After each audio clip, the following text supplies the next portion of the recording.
Good morning and welcome, Patriot Radio News Hour. Joe and Jason on this Tuesday. Hope it finds you well out there. Our toll-free number, 800-951-0592. The website at allamericangold.com. We had the big Texit meeting yesterday. Probably couldn't have gone any better. We had a really good turnout. Gage did a great job. Everyone's, I think, really glad they went. And it's always good to hear from people inside what's happening and what is going on, and had a lot of great questions got answered for a lot of people. Had quite a few people decide that they wanted to get involved in Iskander. If you were at the meeting, you got a very special deal. For those of you that did not attend, it's still buy 3, get 2 free. And tomorrow, obviously, we'll be doing a big update. There's a lot to update. So tomorrow, we'll tune in for that. Probably good timing, too, because the Fed meets today and tomorrow. We won't actually hear from Kevin Warsh until after the show is over. Matter of fact, I think it's noon Arizona time that we're going to hear from him. So I don't anticipate the markets doing a whole lot until after that. So tomorrow will be a good day. We'll get a bunch of people up to speed. I did have the pleasure of talking to a few of you Orem people. Wow, really awesome the experiences they shared with me and how great that's been working. So I know a lot of you, a little gun shy, totally understandable. But remember when I told you listen, we're fighting this thing. It's actually kind of pretty cool. The government, right? Yes. Well, what are you doing? Here's what we're not doing. We're not ripping anybody off. There's very interesting. Nothing criminal is being discussed with the TSSB. That's the Texas Security Board, or the SEC. Which just means, okay, hey, this wasn't, a Ponzi scheme, or they didn't pump and dump. They didn't do any of that. The question is it a security or not a security? We think we're going to end up at not. That's the hope. My guess is, right, there'll be, some kind of a penalty and, life moves on. That's what I think we're hoping for is hey, thanks, you're right, we're wrong, and leave us alone. But it's the government, right? Doesn't cost them anything to bring up any charges anyway. But really a lot of positive things happening there. And like I said, the Orem thing, and I've been haven't been real vocal about it, but in the last month or two, I've been telling you how it's worked for me. And one of my local guys here, he's been in for a while now and was just really happy with it. He's more involved in it than I am, right? Jason, you got there's different avenues and different bots and all that stuff, and but yeah. So listen, here's the message: you better learn how to operate in this digital space. Jason and I were talking this morning. They're going to digitize everything. Everything is going to end up being, gold's going to get digitized. Housing's going to get digitized. Land's going to get digitized. They're going to digitize everything. It's because they can give you a lower standard of living if they give you a piece of something instead of having something to yourself. Have you seen that where they digitize, they tokenize art? Have you seen that, Joe, in the last few years where you go into this service and you own a piece of some really awesome, let's just how about the Mona Lisa is now being sold as tokenized. Now for $10,000, you can own, a half of 1% of the Mona Lisa, right? That's right. You don't get to hang it up in your house, right?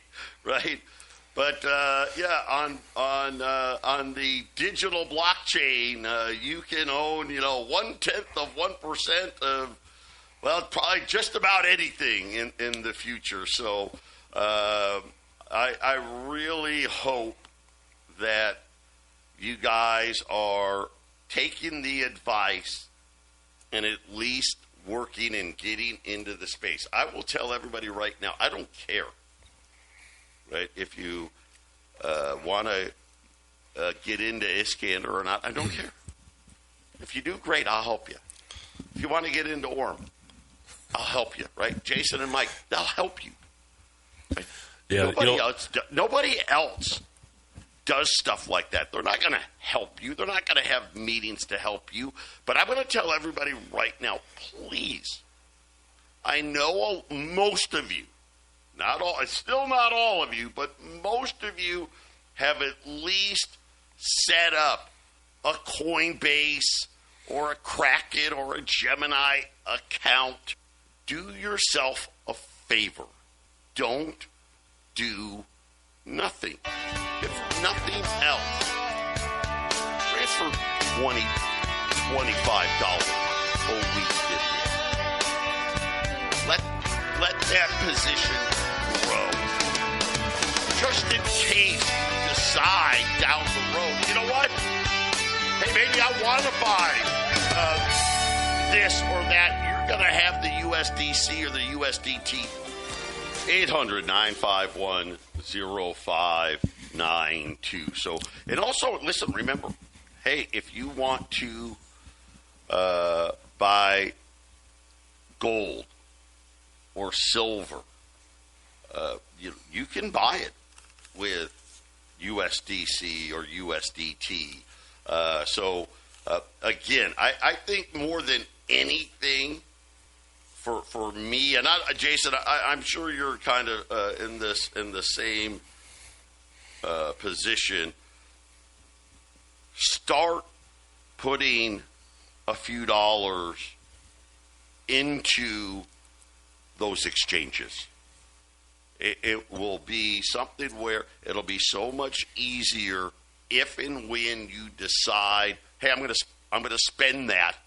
And I don't care, right? Whether it's buying Texas coin, buying Iskander, getting into Orem, buying gold and silver, or something else.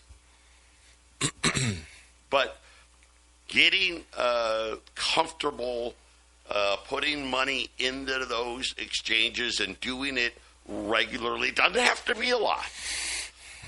But just regularly adding to it. And the funny part is you can put it right back later. Right? If all of a sudden you're like, you know what? Gosh, I got $2,000, $3,000, $4,000 over there. Nothing's really caught my fancy. I'm gonna send $1,000 back to my bank account. It's easy to do. It's good practice. But believe me, you will be far ahead of the game. Speaking of the game, one second. Let me say this. I've been getting complaints even over the last 6 months. Even the last year, sick and tired of the Patriot Radio News Hour talking cryptos. This is not what the Patriot Radio News Hour should be about. This and this and that, and I entered into a discussion, and I've said this on the air, and Joe's heard me say it, many times. I don't like cryptos. I really don't. I don't like cryptos. However, I do like a standard of living that's better than being a lower standard of living. So, as these criticisms come in about us talking cryptos and trying to help people into this realm, I say, how much do you like those Federal Reserve notes? If you want to do cryptos and you're going to complain about us doing cryptos, then we know Federal Reserve notes are completely corrupt. Stop earning them, stop spending them, stop using them. And that's it. The conversation just ends because it's like, we don't make the world we're in. We have to sort of exist inside the world and do the best we can to be as free from the controls as possible. And we're trying to do this in the crypto world now. I think in some ways we're late coming to the game. In some ways we're early coming to the game. And if you don't like Joe and Jason, and when Mike comes on in the afternoon and in the meetings and all this stuff, if you're not into it, I get it. I'm sparsely into it myself, but I know where I need to be smart about these things. I'm cutting myself off and my son and my future, any future generations off by not knowing the space and knowing how to operate in it. It's just the way it is. If you don't worry about your money, somebody else will. And so I'll take care of my stuff, and cryptos is where we're at, Joe. It's okay if you want to criticize, and I am actually with you. I don't like, it's funny because when the crypto people, and even in Orem, they have a space on Orem, RWAs. They have a space where it's called real world assets. Even the cryptos know it's a fake world. They know it. They know it because they have a real world assets. They're going to get into how you can maybe get gold through Orem, or how you can get real estate through Orem, because they're going to tokenize everything. So, Joe, this is just what it is. For better or for worse, it's what it is. I got bad news for those people. You're going to have to get used to it. That's just how the world is going round anymore. I wish we could just talk about gold and silver. I'll be honest. A lot of people right now don't seem very interested. Yeah. Yeah, where are the customers, guys? Right now. Yeah, where are you If you're guys? so gold crazy, why don't you start calling the phones and showing us how gold crazy you are? It's apparent to me that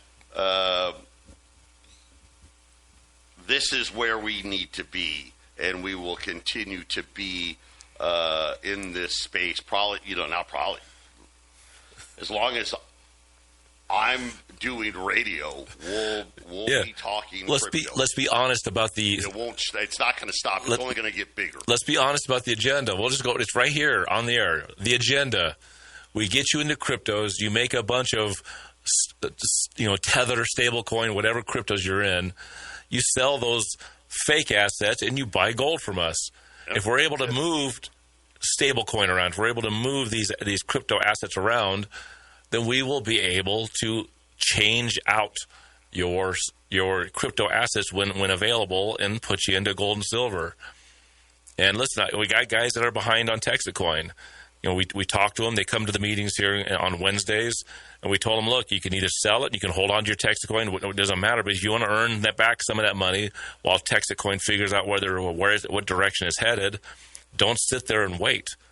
Right? It's the same thing with gold and silver. Gold and silver, I believe, is going to kind of be in this funk that it's in. 4,500 gold, 4,000 gold, $65 to $75 silver. I think we're going to be here for a little while, which means you should be buying it right now.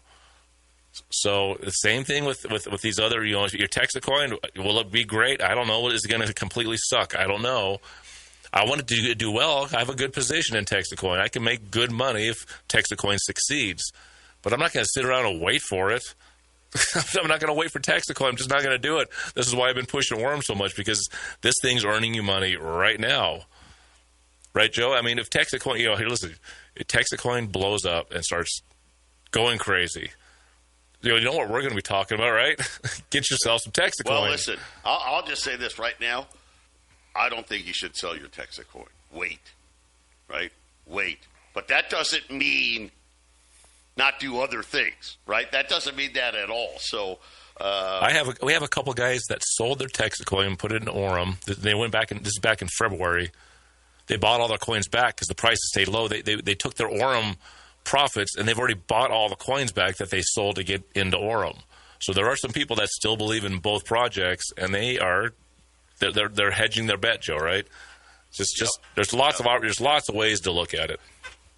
So before we get into where the market is today, it's all about SpaceX. SpaceX this, SpaceX that. They are already,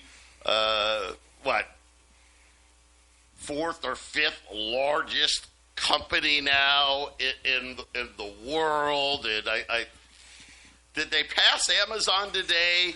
I think they may have passed Amazon and closing in on Microsoft. Yeah, closing in on Microsoft, and we've got a mixed market.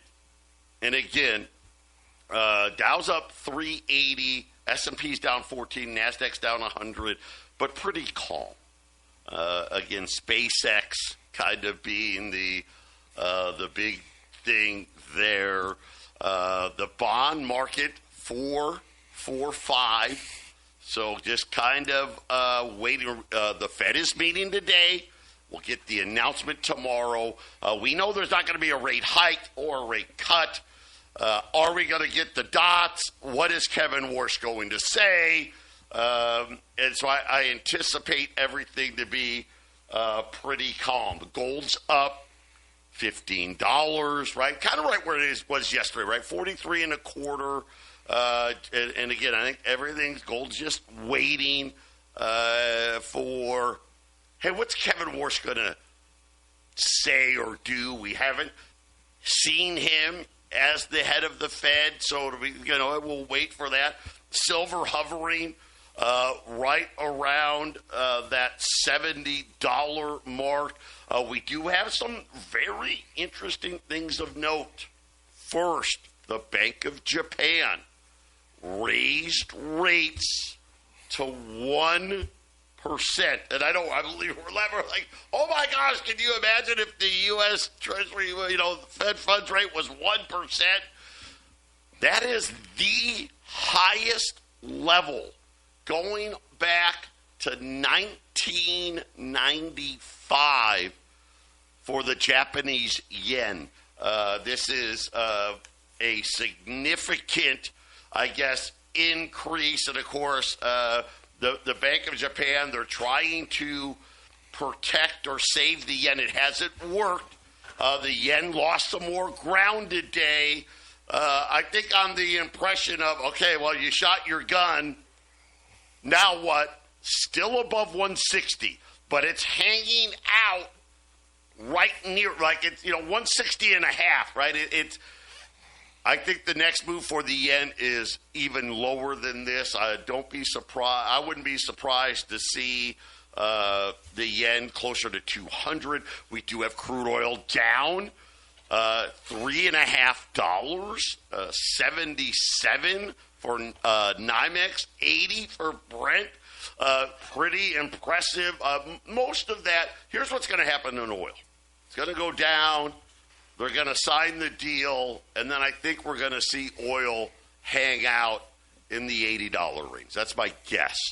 And mostly because China's going to start buying oil again. They're going to shut off all the, our strategic oil reserve is now the lowest since they started filling it up. So all the way back to the early 1980s. So we'll see. But here's what happened that they liked. Apparently, we have signed a virtual peace deal. I don't know what that means, but Iran signed it. We signed it. Obviously, we'll see what happens in Switzerland. But let's call that good news on that side of things. The one thing that was, another thing, Jason and I, we talked a lot about this. We see the United States. Listen, this, and people can say what they want. Israel. Nuclear weapons. I don't know, whatever else you want to throw at it.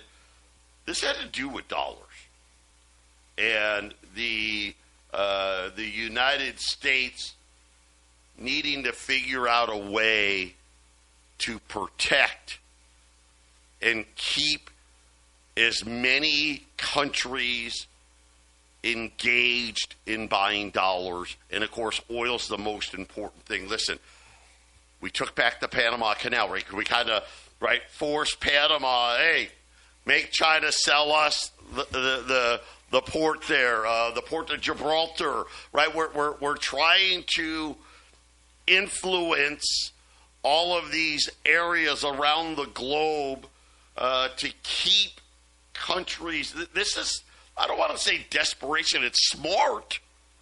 Because we kind of screwed up, didn't we? We got these ridiculous deficits. We've weaponized the dollar on countries, and we're seeing all these countries leave. The United States is just trying to, okay, well, we're going to make sure you can't get rid of us completely. And I do think this deal with Iran, somehow, some way, Iran's going to be selling at least some of its oil in dollars, Jason. Has to be. Yeah. The dollar's not really going away now. Inflating the value away, that's going to keep happening. They got a lot of room that they, we were talking about tokenizing the whole world. And it's things are happening in a rapid fire pace this year. And I get the feeling that you're going to have to let some air out of that tire in the next year or two. And that's when things are going to get really ugly, Joe. 800-951-0592, Patriot Radio News Hour here on this Tuesday. So every year, the World Gold Council, they have a survey that they send out to the managers, people in charge of their country's central bank.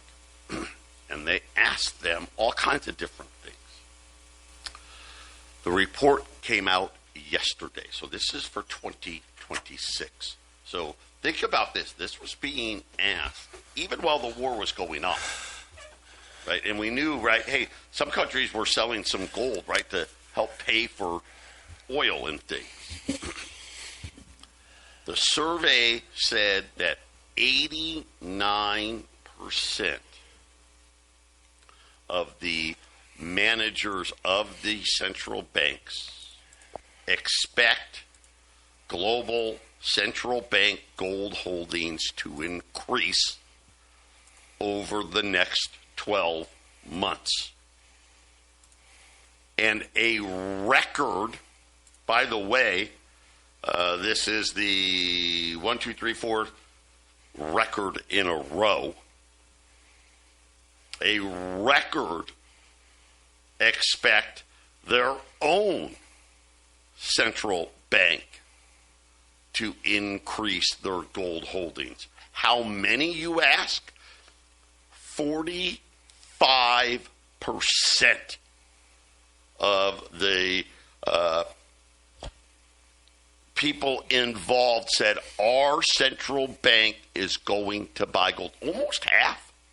It's crazy. I mean, right now, there's, you hear about 5, 10, maybe 12 countries buying. No. There's going to be a lot more than that. How many responded to this question? Right? Well, any of you going to sell? 1%. 1%, right? So really, one person, one guy, one gal, right? Said, our central bank may sell. By the way, go back to 2019. I want to give you an idea of the change in attitude when it comes to gold. In 2019, 8% of central banks said they would increase their gold holdings. 15% said that they were going to either sell gold or flat out decrease. They didn't know. They're like, well, hey, 3% said, I think we're going to flat out sell. 15 were like, man, I'm not sure what we're going to do with our gold. So 8% said buy it. 74% said we're going to do nothing. And 18% said we're either going to sell or we're leaning towards selling in 2019. By 2026, 45% are saying we are going to add to our positions. 54% said, well, we think it's going to be unchanged. And only 1% were leaning to sell.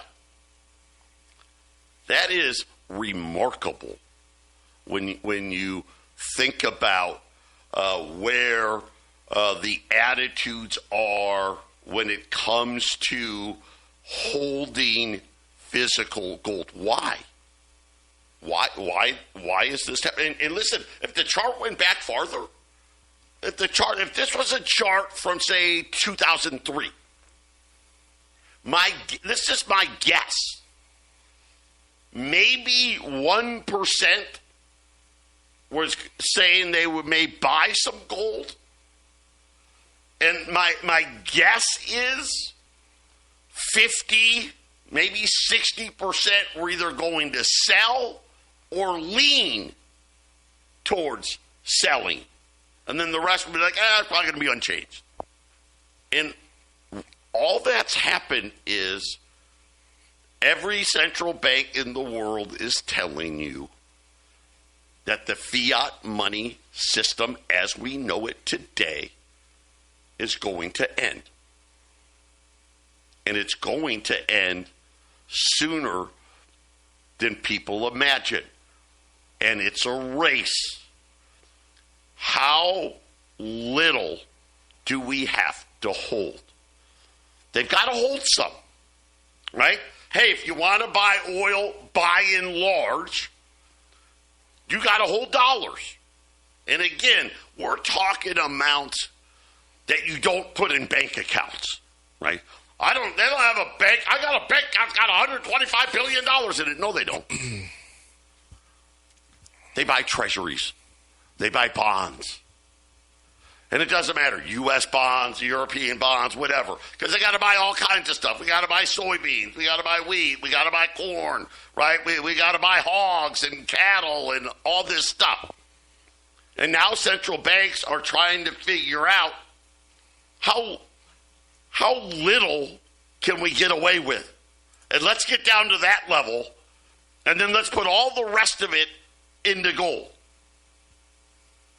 The survey suggests global central bankers increasing their view as gold is now a strategic monetary asset rather than a passive legacy holding. 84% expect gold to represent a larger share of global reserves over the next 5 years. 74%, so almost, 3/4, expect the dollar's share of reserves to decline over the next 5 years. So think about this. 84% said gold is going to be taking a larger share. 74% of them saying at the expense of the dollar. That's the trade that they're going to make. And this is why Jason and I say, listen, have part of your portfolio. You got to be like a central bank, right? Hey, how much money do I got to have in my bank account to operate? Right? And outside of that, I should probably be putting it into gold. Because this is exactly what they're telling you they feel about fiat money and the dollar in general. And really, listen, it's not just the dollar. They feel the same way about the yen, the euro, the renminbi, right, the pound. They're all in the same boat. We'll be back after the break. 800-951-0592. I've got, about a dozen $20 gold pieces. $43.50. You can buy one or all of them. $43.50. Gold right now is up $20. $43.30. We've got some in Colorado. We've got some here in Arizona.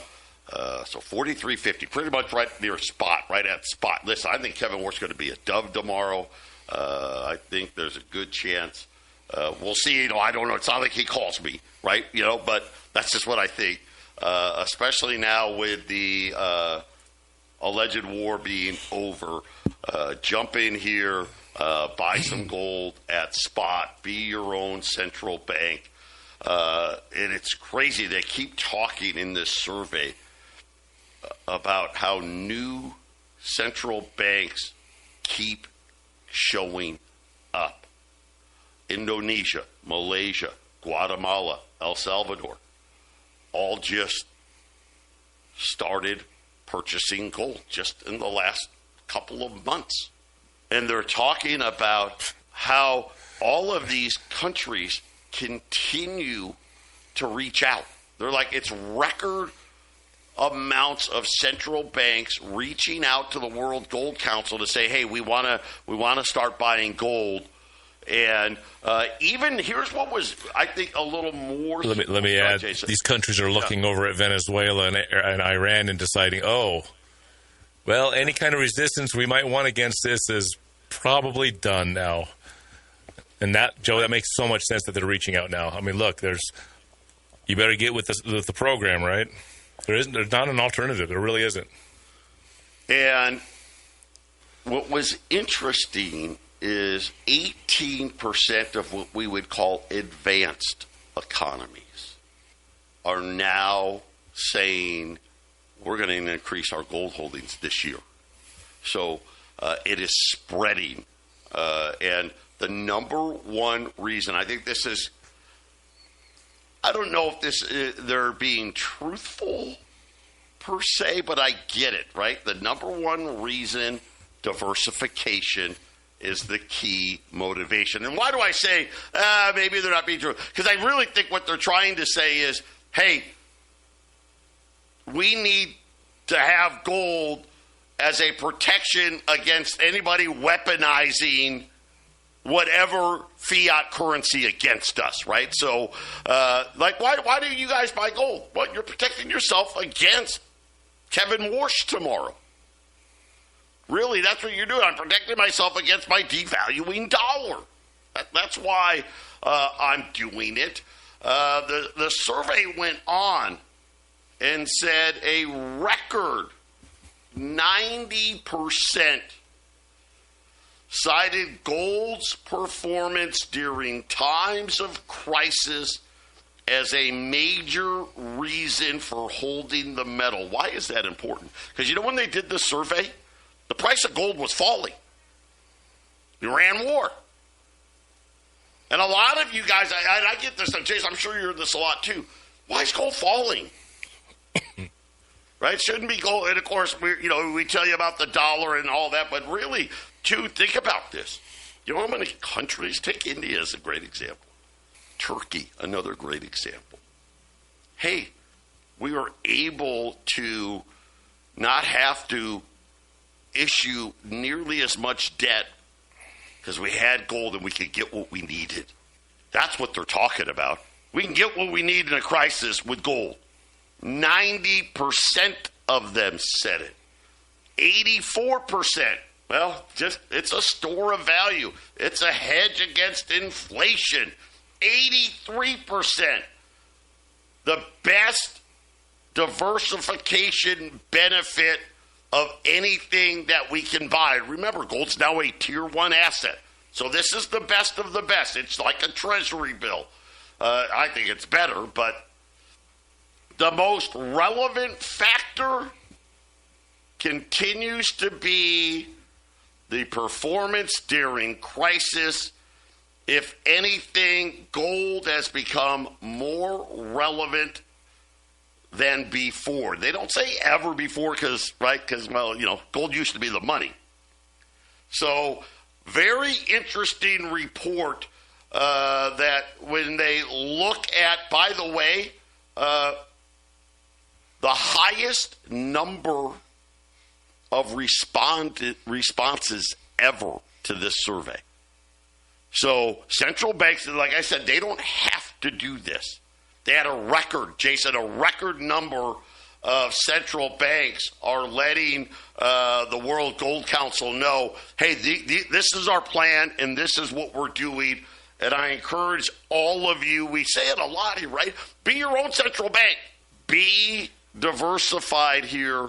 There's a reason why over the course of, say, the last 20 years, central banks went from gold's a terrible old relic to 90% of the central banks in the world saying, yeah, man, this is, it's almost, basically what they're saying, you must have some. If you don't have some, you're going to have a problem. Right. Well, some of the banks that aren't doing it, are like the Fed, are already in control of at least an unaudited large amount of gold that they don't need to add to, right, Joe? So some of the central banks that aren't adding are already there. Right. We allege that we have 8,000 tons, right? Yeah. We got a good amount. Yeah, you don't really need to add to that. That's why they're not adding. You know, and really you can probably count the countries that got a good amount on one hand. Well, maybe you might mean two, right? Because you probably got, France, Germany, Italy, right, Spain, maybe Portugal in there, plus the United States. Everybody else is in ad mode. Patriot Radio News Hour, final segment coming up. 800-951-0592. I've got 10 $20 gold pieces left. Anybody buys 10 that I have, I'll give them to you at spot. 43.30. Well, spot's now 43.38. So, sorry. Tell you what, you buy the 10, screw it. You want to buy all 10, 43.30. If you just want to buy one, 43.50. Gold is now up 30, 43.40.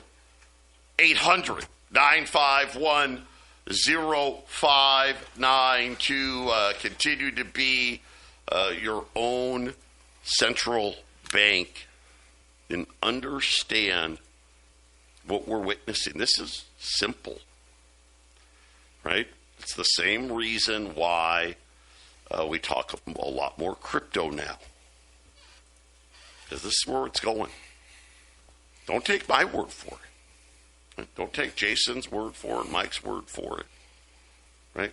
Central banks are telling you, hey, how much gold can we buy? How much gold can we get? Why? Well, because this fiat stuff isn't working out real well. And they understand what is coming next. And the power of gold's amazing. You want to buy something, and even if you're on the government, the U.S. government's naughty of naughty list, if you got gold, countries will take it. That's a fact. 800-951-0592.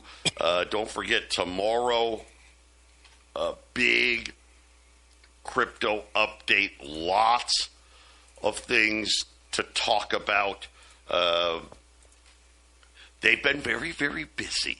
Let's just say this. During this lull, very, very busy. We'll bring you up to speed on that tomorrow. So we'll talk Texas, we'll talk Iskander, we'll talk Orem, we'll talk crypto in general as well. So be prepared. Why? Because we need to be. I mean, that's it. That is the true answer to what is happening in the world. Everything else, just a smokescreen. The Iran war smokescreen. Really, what is it about? We need to control as much as we can because everyone, listen, they're going to sell fiat money. The United States wants to make sure, okay, I know everyone has more dollars than anything else besides gold now. How can we limit the damage? Right? At least make them hold some of it, right? Sell your yens, sell your renminbis, sell your euros, right? You're going to have some dollars no matter what. Who knows here? Listen, 43, 45. Yeah. Great day. Great day. Great price for gold. Great opportunity to continue to diversify your assets. 800-951-0592. Use those Coinbase and Kraken accounts, guys. Come on. Use them. Put a few bucks in there once in a while.